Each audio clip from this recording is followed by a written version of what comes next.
I'm Jim Himes. I'm delighted to join this group and to do it at liberation programs where people's lives are being changed for the better, people's lives are being saved in facilities like this one. And as the Lieutenant Governor said, the opioid crisis, the opioid national emergency, because that's what it is, has been pushed out of the headlines and out of the popular imagination because, of course, of the COVID crisis.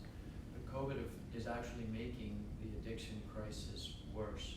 And it means that we need to redouble our focus, yes, on ending the COVID crisis, but also on making sure that when we emerge from the COVID crisis, as we will, that we have the resources and everything we need in place to continue to fight this horrible disease, which sadly, as heart-wrenching as Dita Bhargava's story is, tens of thousands of Americans, tens of thousands of people here in the state of Connecticut have similar stories.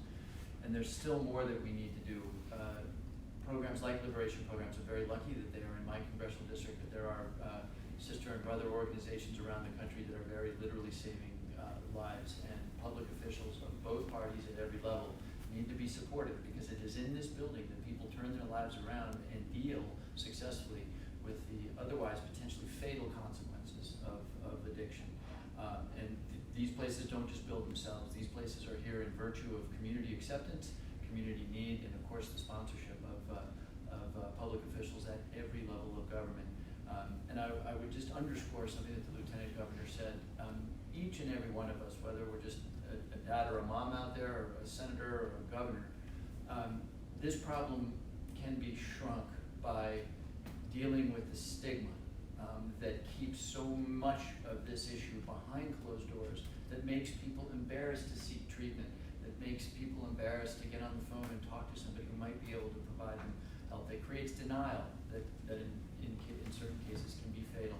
So we do need to continue to make sure that everybody understands that addiction very literally rewires the brain in ways that take choice away from individuals. And that at that point, stigma must dissipate.